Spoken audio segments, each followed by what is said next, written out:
Aye. The ayes have it. Item 8. Second. Moving properly second, all in favor, say aye. Aye. The ayes have it. Second. Moved and properly seconded, all in favor, say aye. Aye. Aye. Like the way this is moving. Item 10, Second. moved and properly seconded. Item 10, budget, finance, and revenue collections. Any discussion? All in favor, say aye. Aye. Item 11, Move for approval. moved and properly seconded. Any discussion on parks approval for the municipal operation? All in favor, say aye. Aye. Item 12. Moved and properly seconded. Any discussion? All in favor, say aye. Aye. Item 13. Moved and properly seconded. Any discussion on item 13? If not, all in favor, say aye. Aye. The ayes have it. Item 14. Moved and properly seconded. Any discussion? All in favor, say aye. Aye. Item 15. Any discussion? I just had one question, and that was, how is economically disadvantaged communities defined? Looked like you were waiting for that one, Matt. Oh, okay. So this is a federal rule where there are a series of definitions that are allowed. In this case, this is a Justice 40 eligible census tract, which is one of the qualification methodologies allowable for funding under this project application. Okay, and the census tract in question is economically disadvantaged. Yeah, I'd have to look the exact Justice 40 criteria, but generally it relates to either population with a certain percentage under median area income. There's some that are based on unemployment characteristics of the tract.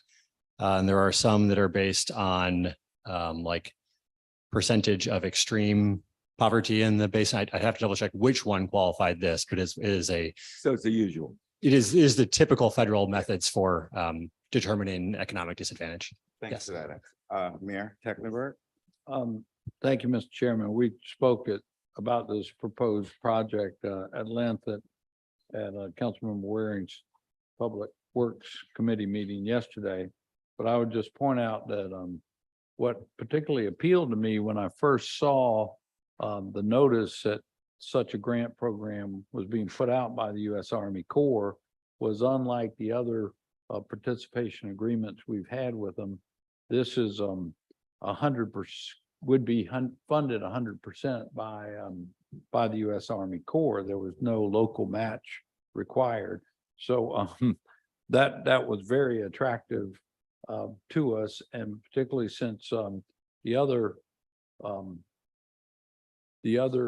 drainage basin that would naturally qualify, we've already applied for other grants through mitigation on the Upper East Side.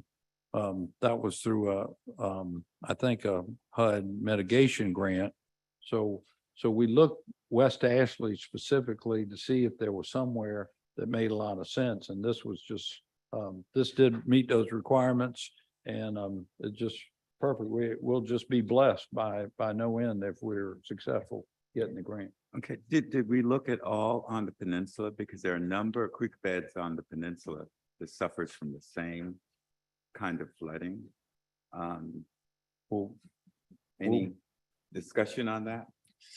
So, Mr. Chairman, there were a number of areas we've looked at for Army Corps funding previously, the Public Works Utilities Committee and Council. The DuPont Wapu project was one of the areas we had recommended as a council for advocacy with the Army Corps of Engineers for different funding pots that they potentially have available. This program is capped at around $10 million. So certain peninsula areas would likely not fall within that cap for their project work.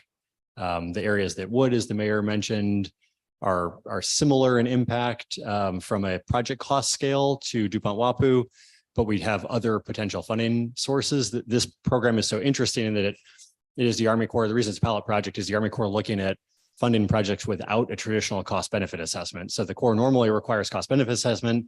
That's obviously very disadvantageous to communities with lower incomes generally, and that the properties don't have the same valuation. So you don't tend to compete with scores that we would see on the peninsula for major road impacts or for higher value institutional impacts. So this was kind of a unique opportunity to bring in a more suburban oriented West Ashley project into that potential funding round that we wouldn't normally be able to do. Okay, there's no question there's a need. Any further discussion on this item? If not, if all in favor, say aye. The ayes have it. Item 16, Second. any discussion? All in favor, say aye. Aye. Item 17. Moved and properly second. All in favor, say aye. Aye. The ayes have it. All in favor, say aye. Aye. The ayes have it. Okay. It's been first and second. All in favor, say aye. Aye. The ayes have it. Okay. All in favor, and these are items 20 through 26. Am I correct? Okay. All in favor, say aye. Aye. The ayes have it. Item 27. Moved and properly second. Any discussion? All in favor, say aye. Aye. The ayes have it. Item 28. Moved and properly seconded. Any question? I'm sorry. Oh, I'm sorry. Councilmember Park. Thank you, Mr. Chairman. So on 28, the match of approximately $91,000, what funds are those going to be? What are they going to come from? Apparently, we're able to qualify our match with existing salaries. So we're not coming up with any new cash Okay, expenditure to meet our match. Isn't that right, Ms. Johnson? Okay. no additional funds are coming from anywhere for the match. Okay, Right. thank you. All in favor? Aye. The ayes have it. Item 28. I'm sorry, 29. 29. Moved and properly seconded. Any discussion on item 29? All in favor? Aye. Say aye. The ayes have it. Item 30. Moved and properly seconded. Any discussion on item number 30? Yes, Councilmember Sheila.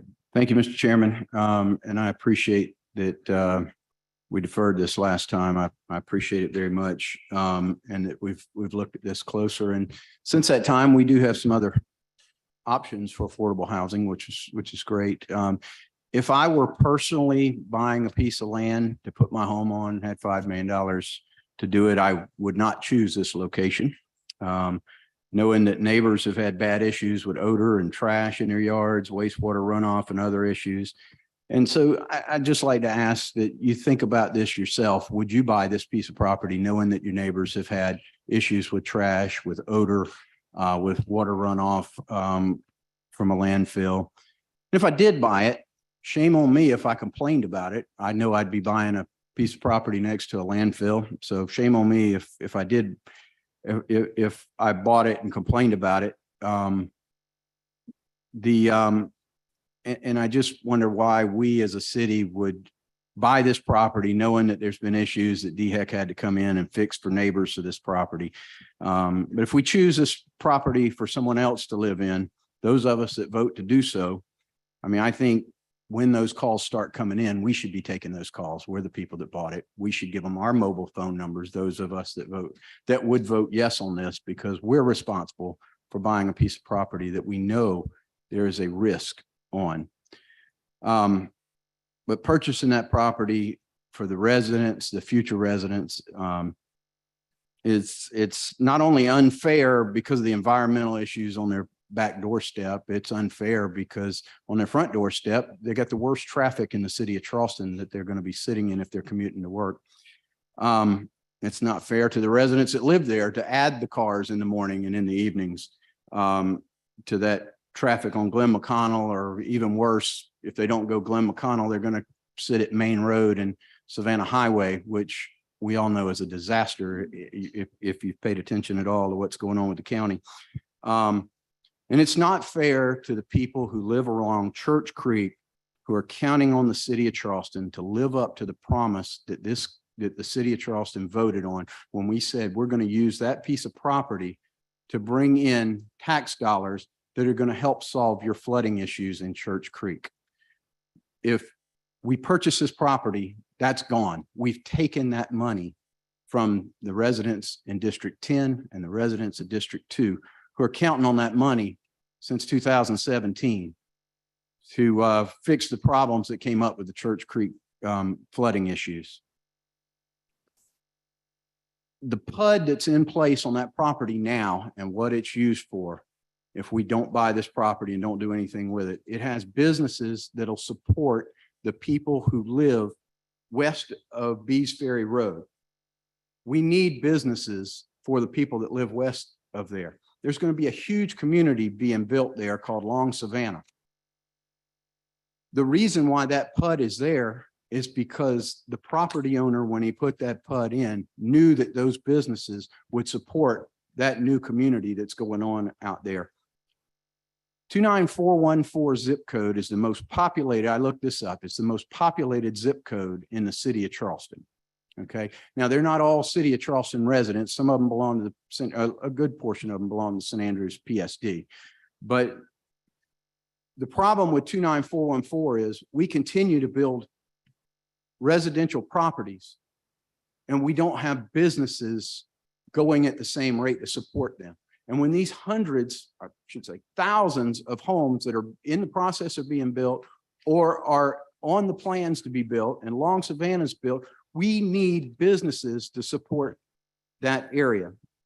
But anyway, we've got a much better option for our $5.1 million. I sent that email that Charleston County Schools is open to conversations about partnering with us on affordable housing projects, you know, that where we don't have to purchase the land. Not only do we not have to purchase the land, but Councilman Bowden, it's not going to take away from your constituents that live along Church Creek because we're not paying into property taxes there. It's not taking away those property taxes that are going to improve Church Creek because it's already a government property. So we're not taking away any tax dollars from anybody. So I ask that you not vote tonight to spend this 5.1 million. If nothing else, let's have the conversation with Charleston County Schools. But it's a much wiser decision for a lot of different reasons, all of the points that I've said. But we've got an option now, and we need to look at that before we spend this $5.1 million. Thank you, Mr. Chairman. Any more discussion? Yes, Councilmember Bowden, then Councilmember Parker. I appreciate all that, and I had many of the same concerns that you did when I first heard about this, and I've thought about it a lot. We talked a lot about the park at Bees Landing Rec Center the other day.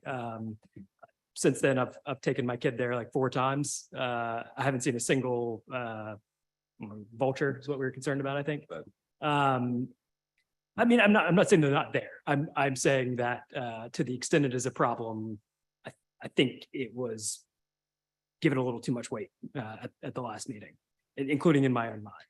There are, as you rightly pointed out, there are thousands of homes going in off of Bear Swamp Road.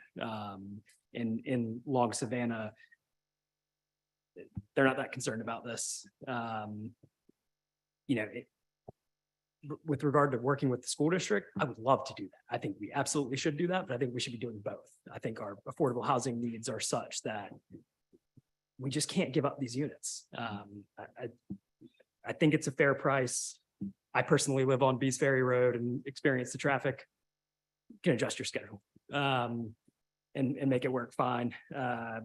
We've got a lot of things that need to get done, and we're not helping ourselves by not addressing one of them in the process. So I'm going to vote for this because of the gravity of our affordable housing needs. Councilmember Parker. Thank you, Mr. Chairman. Do we know an approximate cost of what it would cost to build those 120 or so units I think you told us last time?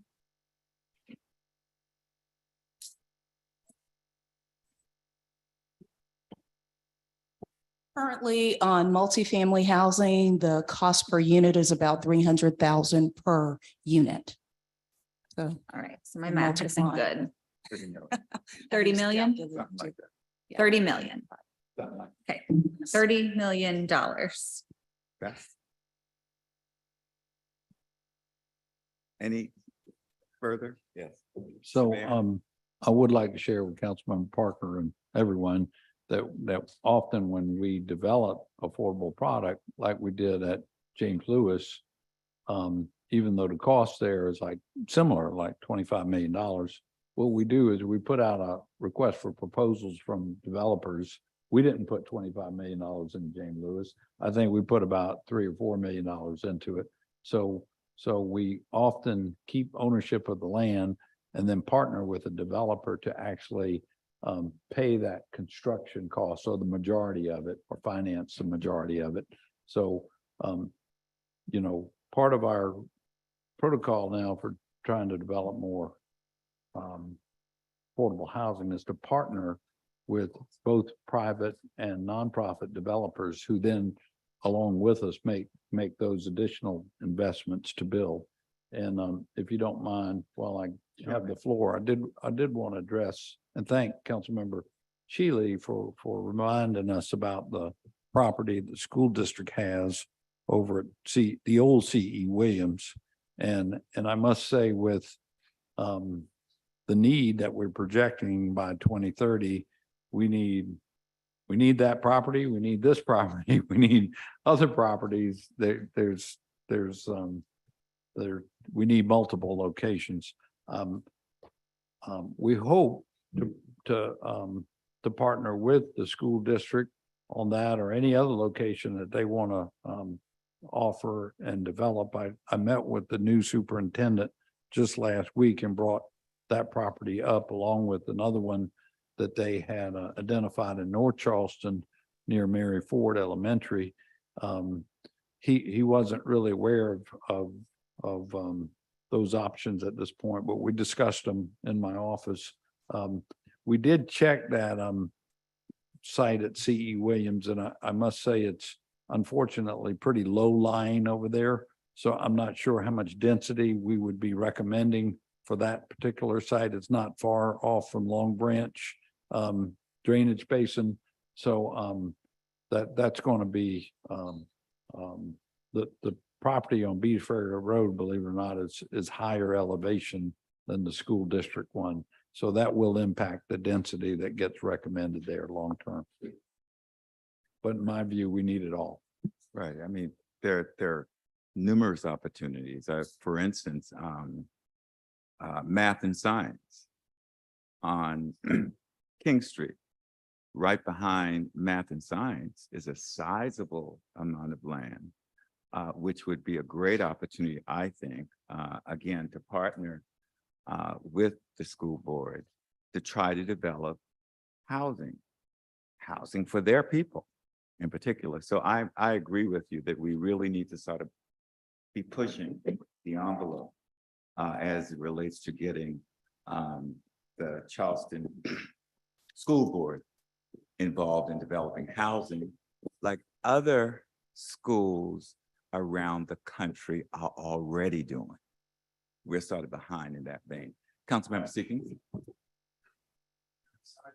One of the things we discussed last meeting, as we were deferring this on to this meeting, was not the fact of whether we would buy this or not, but if we did buy it, are we going to max out our opportunity to build as many affordable units on that property as we can? I think Councilmember Parker brought that up. And if we are going to spend $5 million on this piece of property, are we going to build as many units as we possibly can? I think the answer was, as planned right now, the answer no. And I think if we do buy this, we ought to think about that. Get as many units on there as we can, affordable, right? I think there can easily be a phase two. what I communicated was what we had looked at initially. We don't typically dig into the full amount of units that could be constructed at the very beginning. We do work with an engineering team. We've started discussions with HLA because we do want to maximize opportunities when they present themselves. Typically, when we are presenting the purchase and sale agreement. It is to get council's approval. And then during that due diligence period, we look at density, we look at all of those things, stormwater, titles, literally any and everything that could impact the development. We look at that to make a determination. We ascertain at the very beginning what the maximum through our planning department, what the maximum unit count is. And absolutely, if we can build 200, it will be our goal to build 200 simply because the costs can then be spread across all of those units in order to maximize affordability and efficiency. And with the, I'm sorry, you're next. No, you're next. I've already spoken. Are you, okay, thank you. Okay, I don't have a problem with the purchase of this property, and it appears based on the appraisal that we're getting fair market value. I do have a question about the process, because my understanding is we have an agent that's looking for these properties for us. And you know, based on the sales history that was in the appraisal, this property sold for $2,087,706 in November of 2022. So less than a year later, we're paying more than $3 million more for the same piece of property. And so my question is, the agent that's looking for us for these affordable housing properties should have identified this deal when we could have bought it for $3 million less.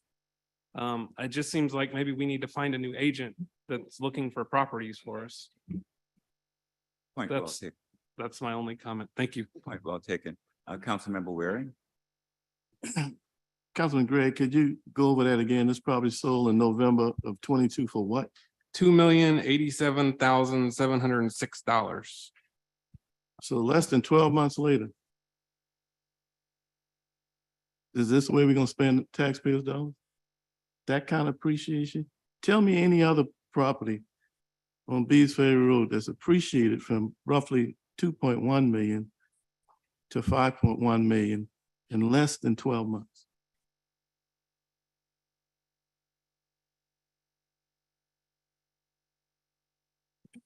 I mean, we ought to at least get another appraisal on the property. Don't use our dollars for affordable housing, just too hard to come by. So anyway, at the very least, I'll defer to you. You brought it up and I think it's a valid point. I think it's Councilmember Shea. Okay.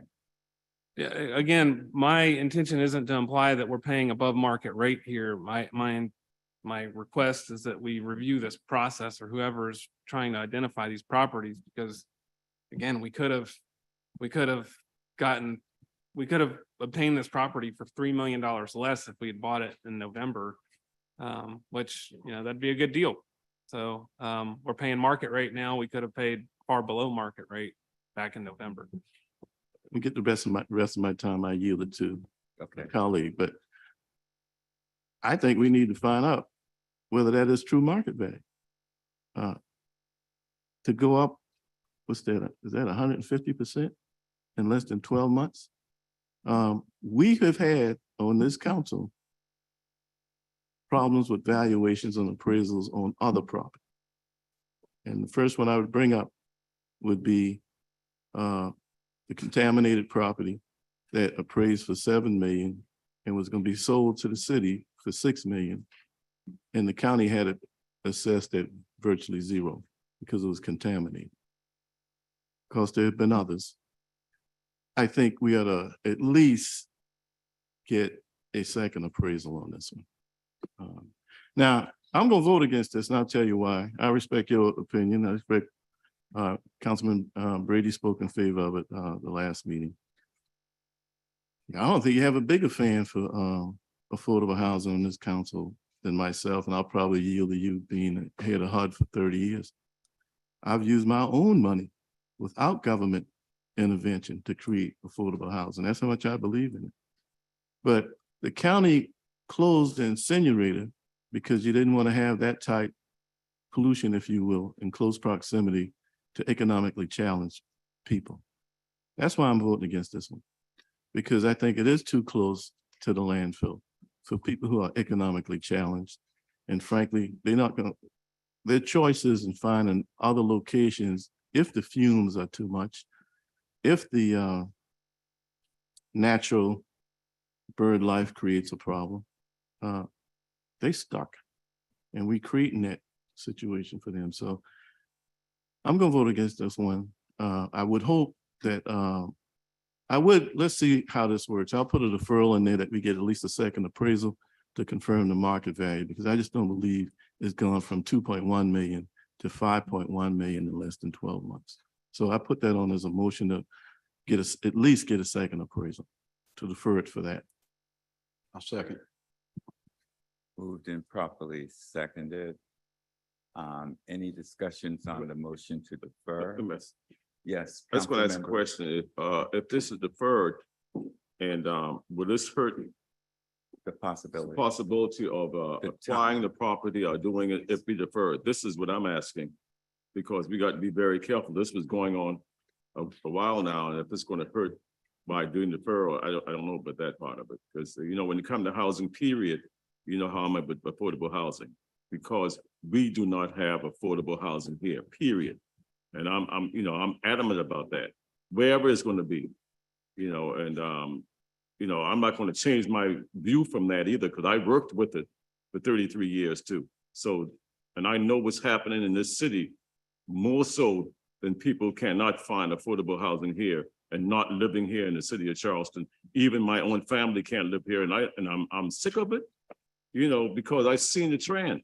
And we're talking about diversity, we don't have it anymore because we can't afford to stay here anymore. So how, what are we doing here? You see, so. And I understand what everybody is saying, and I understand the character of it, but it's gonna change. Even with that aspect of with the Bees Ferries, the Bees Ferry might even be moving. So I don't know. Things gonna change. Things are changing every day. So when it comes to affordability and affordable housing, I'm very, strict on that. I cannot vote against affordable housing, period, wherever it comes from. I just can't. Particularly with rents in Charleston County. Exactly right. 47%. Based upon what I read in the paper a couple of days ago. And that's what I'm saying, 47%. I have grants paying right now, just got out of school, 23 years old, paying $1,700 per month. 2-bedroom, come on, we don't have in the city of Charleston, like when I lived in New York, we don't have rent control. So a person can, put the price on the rent, whatever they want to do. And what you're doing is running everybody out of the city. Or they grew up here and raised here and born here, but they can't stay here. So what are we doing? They're looking at us and said, what are you all doing? What is the state doing? So this is my problem. This is my problem. If I didn't bought my house when I did 38 years ago, I still couldn't buy it now on King Street. So these things we have to look at very seriously. We have to look at the others that who cannot afford things right now. We can't look at ourselves. Because we've been here and we already accomplished some of our goals that we have. And not looking at self-individual, because I got this degree, I got this, and I acquired these things during that time. So we have to look at others too, who's unfortunate. Thank you. I think it was Shade then the mayor. Thank you, Mr. Chairman. And July 17th seems like 100 years ago to me for some reason, but I do remember that Councilmember Appel was absent, and I had a pitch hit for him to chair this committee. And I remember when the presentation was made, I thought this was a wonderful idea, and was praising our city staff for locating this piece of property. And then Councilmember Shealy was not a member of the committee, spoke up very eloquently about some of the concerns, and he and I have chatted about this since then. And I wasn't aware until today about this disparity in the value of this property. We're not this far. Everything that Councilmember Mitchell said is 100% accurate. I mean, if I could say beg a ditto to that, Councilmember Mitchell, I would, because our inventory on affordable housing is dismal. I mean, it really is. And we have a crisis with that. And if anybody paid attention to, I think the news article in today's paper about housing sales have dipped to one of the slowest levels, it's because of the inventory of housing. Even housing that people can afford or obtain is such a low volume. And now we've got this that's being aggravated because folks who want to live in either low-income housing, workforce housing, whatever label you want to put on it, the inventory is so low that it's just is getting out of reach. And like you, Councilmember Mitchell, my daughter had to leave Charleston and go get a job in Spartanburg because part of it was the affordability of what she could obtain up there in the housing as opposed to what her salary would allow to have here in Charleston. We're all feeling it. If you're not feeling it, you're not paying attention to what's going on in the market. But, and this is a huge but on our responsibility, we have a very limited amount of resources available to us on buying and acquiring housing that we need to be responsible for to obtain. And Councilmember Waring, your point, and I remember this, when I was on the Stormwater Task Force review manual, and we were upgrading our standards for stormwater management. And someone brought up the point that maybe we shouldn't have these standards to the same level for affordable housing or low-income housing. And I piped and said, wait a minute. That's been the practice of this city for decades. And we can go back through historically where we put affordable housing. The smokestack that we talked about a couple of years ago, guess where they put that? The city open dump. Where they put that off of Hagen Street. We have a tendency of looking at folks who we want to provide for affordable or attainable housing as second-class citizens. We do that. It's disgusting that we do it that way. And we think that, okay, out of sight, out of mind, perhaps, or this is cheap land, perhaps. This property has got so many question marks in my mind as to its location, its value, the points that Councilmember Shealy's bringing out, the points that Councilmember Ward is bringing out, and Warren is bringing out. I hate the word defer.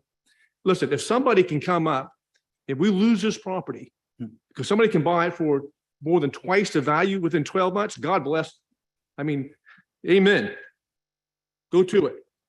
If that land is that on the peak of being bought for that much money, okay, maybe they'll get a better price for it. I don't know.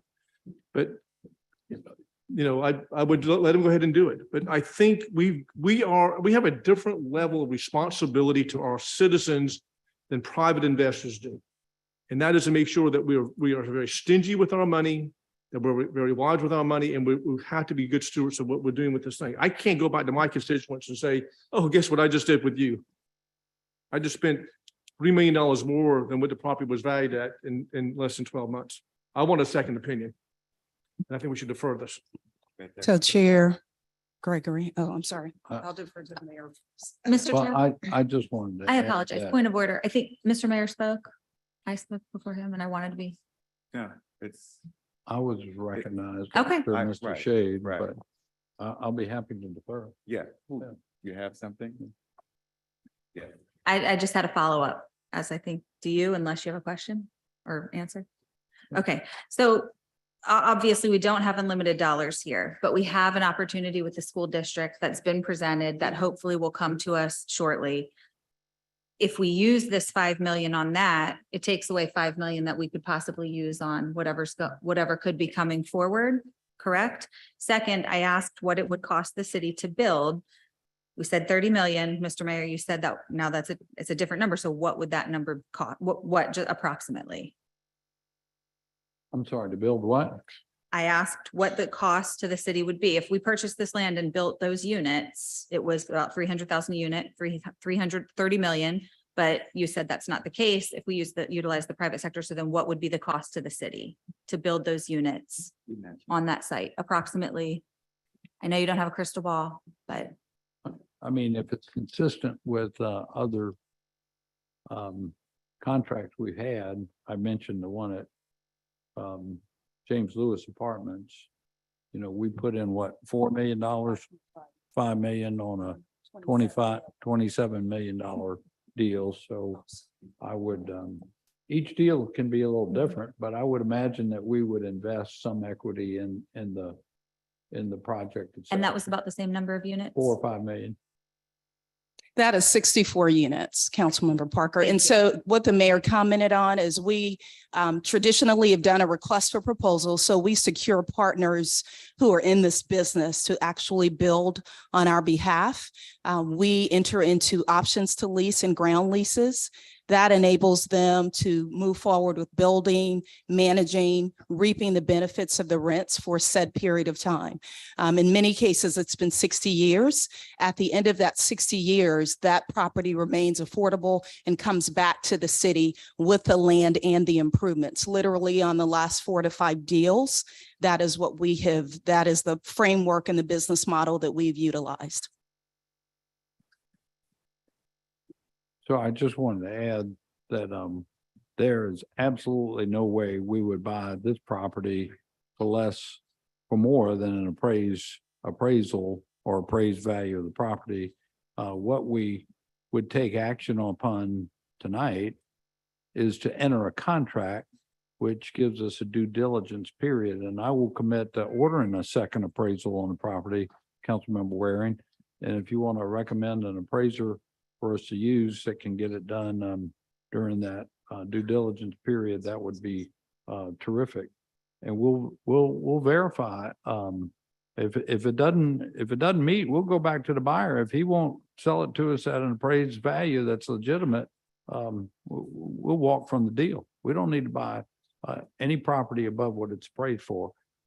I can't speak as to what the market was 2 and 5 years ago and opportunities lost.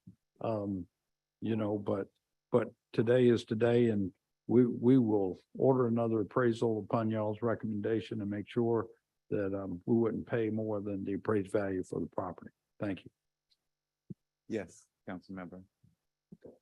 And to clarify, I'd like to thank our excellent city attorney and staff back there. They provided me some additional context while this discussion was taking place. Apparently this property was never actually for sale.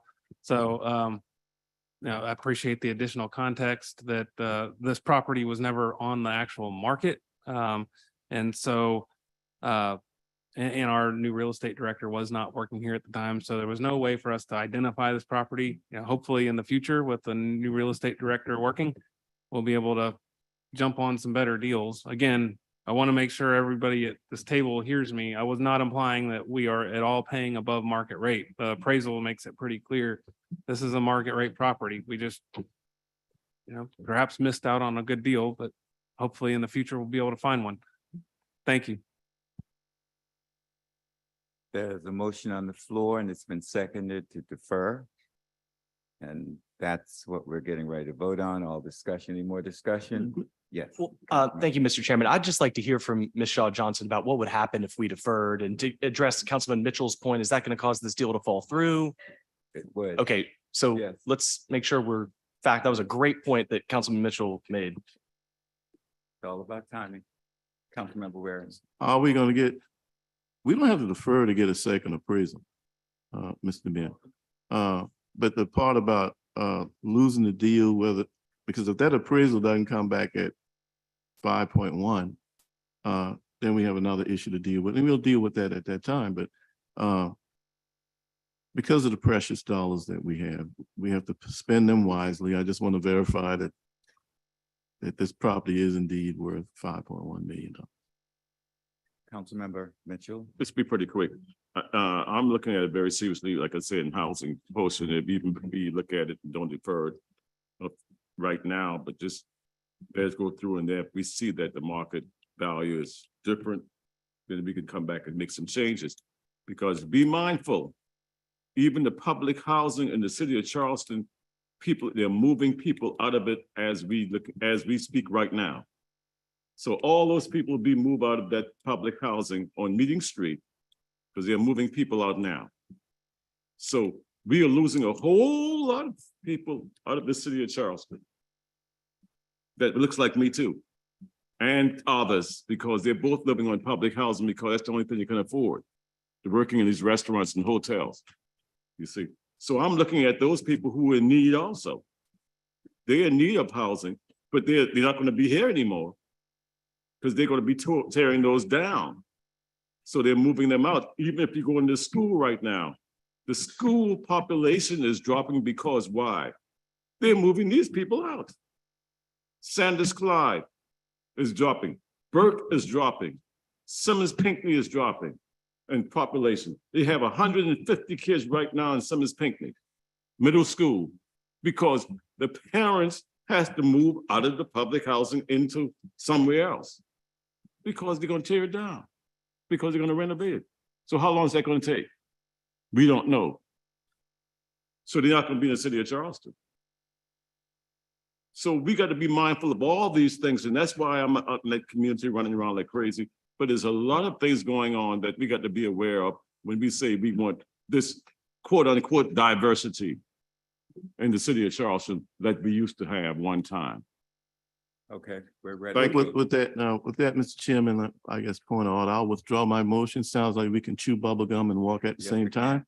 We'll be able to, doing this due diligence, he'll also get an additional appraisal. So I'll withdraw the motion to Okay, this. so we're back to our original motion, which was first and seconded, and we've had discussion.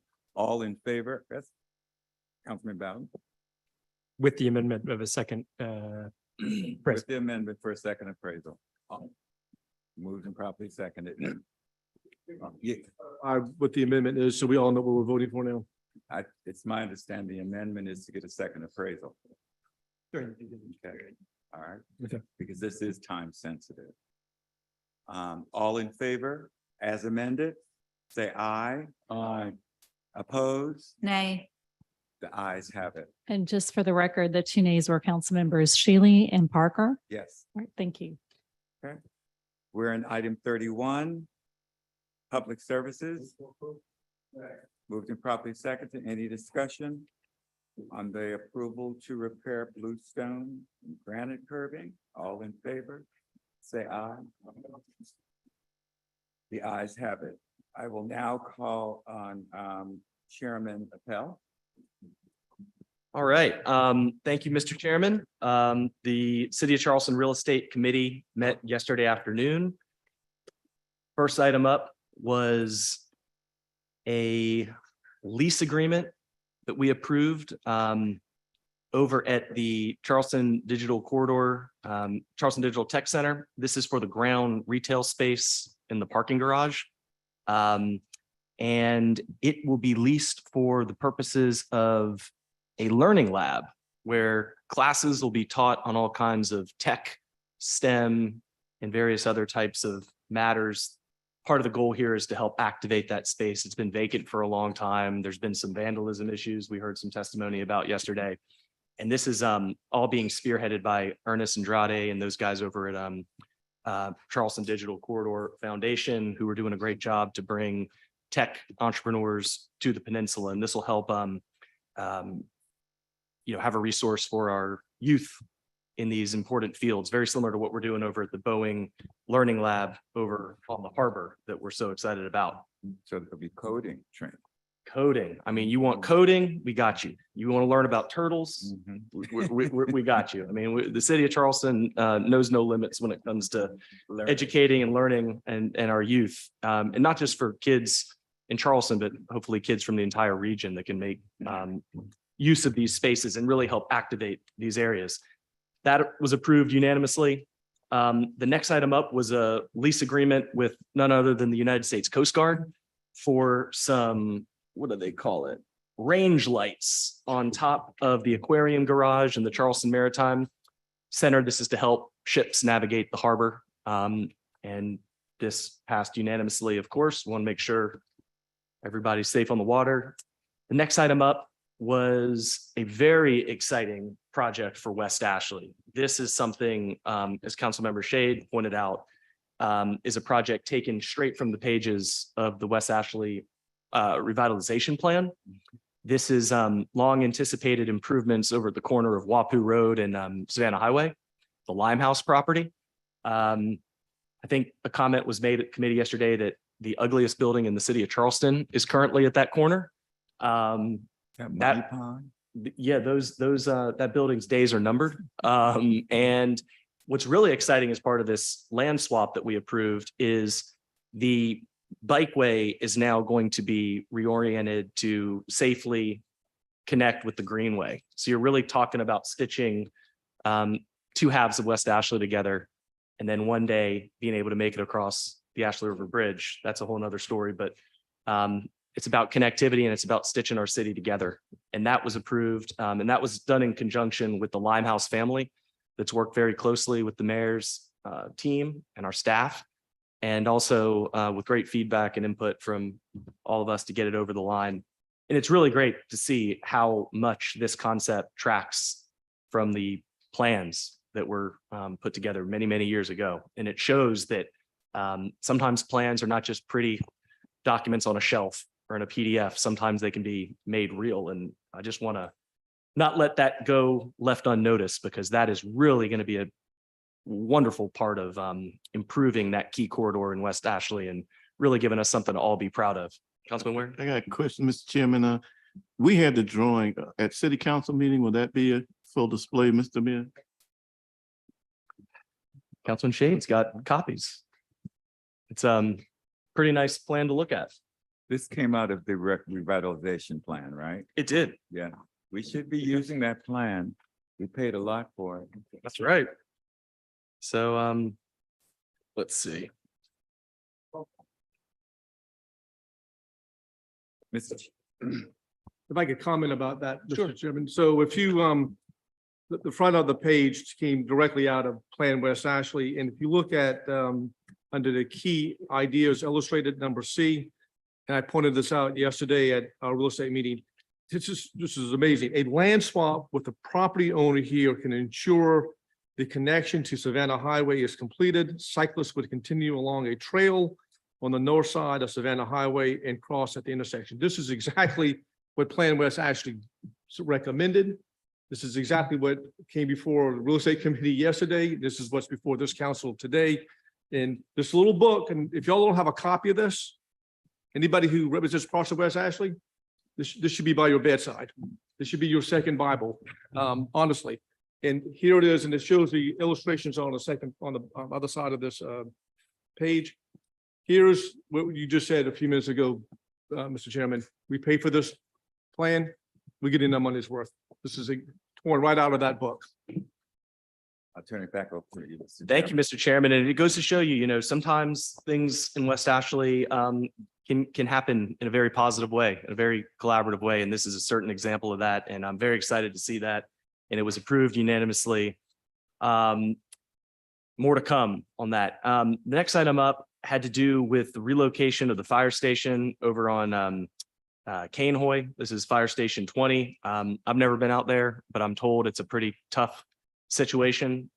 This is an agreement that's going to help us facilitate a new station up there, and that was approved unanimously. And I think there was even some comment at committee to do whatever we need to do to move this along, because it's important to get our firefighters in a better facility up there. We rounded it out with an approval for James Island Charter High School to use the pool at the James Island Rec Center after hours. And this is so the high school swim team can stay on James Island as opposed to have to travel off the island, which is, I'm sure, great for them and their families. And we were able to do it at a bit of a discount too. And they're going to supply their own lifeguards, we were told, which is great. And then we unanimously approved 5 more annexations into the city of Charleston. Can I ask And you a question on Yes, E, sir. Before we move forward. On E, they're already using it, right? They started using it August 8th. So this is sort of an after fact approval. that I'm not positive about, but Either way, it's good. approved it. Yes. Some, it's official now. Okay. It's a good answer. We're blessing it, which is always good. And then we approved the 5 annexations, like I mentioned, and looks like District 9 got 1, 2 in District 10, and then 2 in District 7. And that's it. That's what we did. That concludes my report, and I'll move for it to be accepted by council. Moved and properly seconded. Any further discussion? All in favor, say aye. The ayes have it. Is there anything else? Mr. to come Chairman. before this committee? Mr. Chairman, Yes. Madam Clerk, back on item 30, I was a nay on that.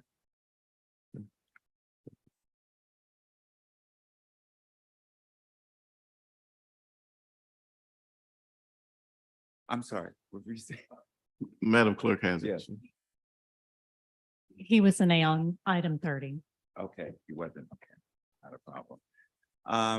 And we've already voted on your and approved it. Is there anything else to come before this committee? If not, this meeting's adjourned.